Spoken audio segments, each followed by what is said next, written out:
नमस्कार। आज हम बात कर रहे हैं भारत और ब्रिटेन के बीच हुए एक अहम एक बहुत बड़े व्यापारिक समझौते की, फ्री ट्रेड एग्रीमेंट यानी एफटीए।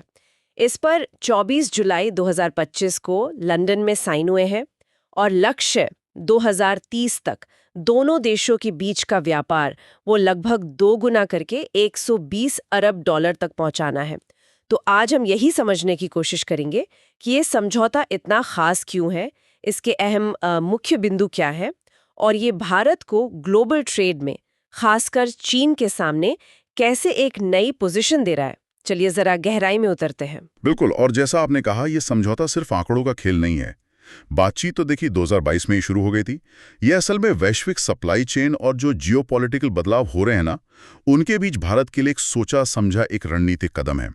अनुमान यह है कि इससे सालाना कोई 25.5 बिलियन मतलब करीब 34-36 बिलियन डॉलर की आर्थिक गतिविधि बढ़ेगी व्यापार बढ़ने से। अच्छा, तो भारत के नजरिए से देखें, सबसे बड़ी बात क्या निकल कर आ रही है इसमें? हाँ, भारत के लिए तो ये बहुत बड़ी बात है। देखिए, भारत से जो सामान ब्रिटेन जाता है उसमें से लगभग 99% चीज़ों पर अब कोई ड्यूटी नहीं लगेगी। Zero tariff. इसमें कपड़ा, रत्नाभूषण, फार्मा, चमड़े का सामान, प्रोसेस्ड फूड, ये सब बड़े सेक्टर शामिल हैं। 99%? ये तो मतलब भारतीय निर्यातकों के लिए दरवाजे खुलने जैसी बात हो गई। हाँ, बिल्कुल। और सिर्फ यही नहीं, समुद्री उत्पाद हैं, कृषि उत्पाद हैं जैसे चाय, मसाले, कॉफ़ी, आम, फिर ऑटो पार्ट्स, केमिकल्स, इन सब पर भी टैरिफ लगभग खत्म है। कई चीज़ों पर तो 20% या उससे भी ज़्यादा की कटौती हुई है। अच्छा। हाँ, इससे गुजरात जैसे जो राज्य हैं, उन्हें कपड़ा, हीरे, रसायन, फार्मा, आईटी सेवाओं में मतलब अपना निर्यात शायद दोगुना करने में मदद मिल सकती है। ये तो भारत के फायदे हुए। हम्म, लेकिन जाहिर है ये एक टू वे स्ट्रीट होगी। ब्रिटेन को क्या मिल रहा है इससे? निश्चित रूप से ब्रिटेन से जो सामान भारत आता है उस पर जो एवरेज इंपोर्ट ड्यूटी अभी करीब 15% है, वो घटकर लगभग 3% रह जाएगी। तो इसका सीधा फायदा मिलेगा विस्की को, कॉस्मेटिक्स को, कुछ खास तरह की कारों, medical equipment, soft drinks, in British चीजों को।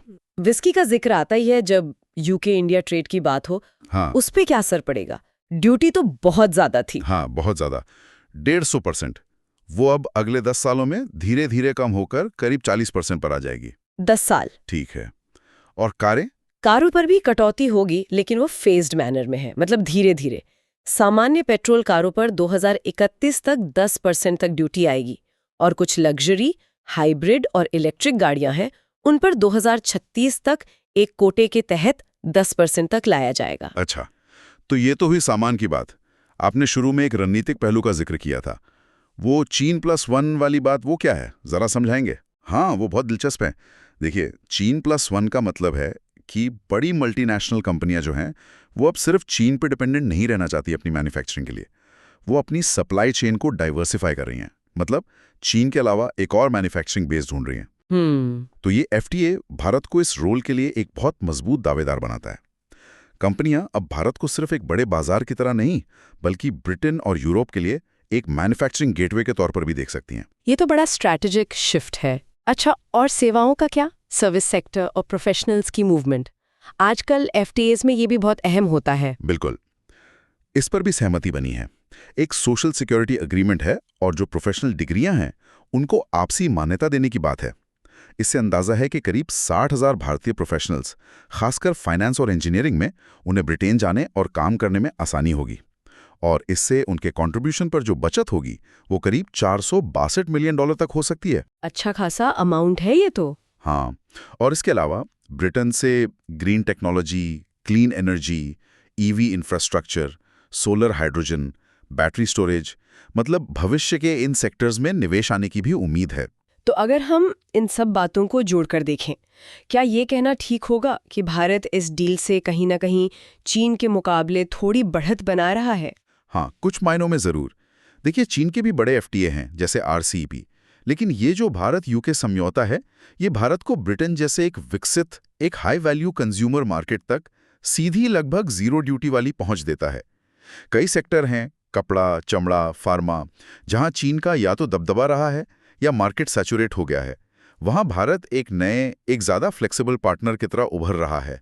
और जो दुनिया भर में जियोपॉलिटिकल शिफ्ट हो रहे हैं, वो भी इसमें भारत की मदद कर रहे हैं एक तरह से। बात तो सही है, लेकिन क्या सब कुछ बिल्कुल सीधा और आसान है? कुछ चुनौतियां या चिंताएं भी होंगी निश्चय।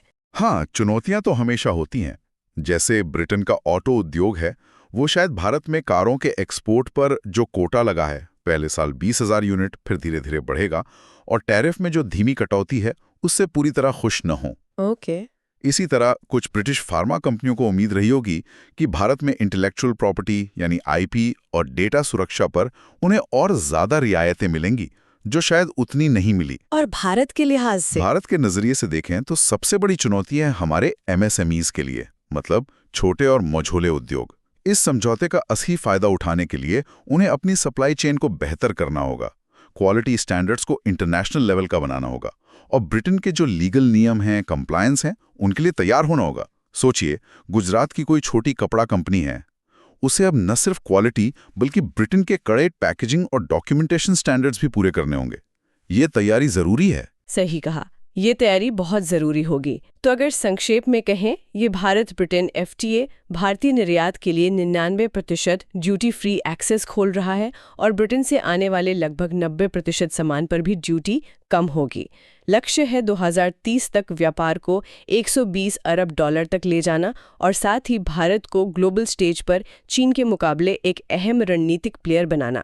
बिल्कुल, ये समझौता मौकों का एक बहुत बड़ा दरवाजा खोलता है, लेकिन जैसा हमने कहा, इसका पूरा लाभ इस पर निर्भर करेगा कि दोनों देशों के बिजनेस और खासकर भारत के एमएसएमईज इन मौकों को कितनी तेजी और कितनी कुशलता से बुना पाते हैं। और जाते जाते एक सवाल सोचने के लिए छोड़ जाते हैं, क्या ये समझौता सिर्फ व्यापार के आंकड़ों को ही बदलेगा, या फिर ये भारत और ब्रिटेन के बीच इतने गहरे सांस्कृतिक और रणनीतिक रिश्तों की नींव रखेगा जो आने वाले वक्त में ग्लोबल ऑर्डर पर भी अपना असर डालेंगे?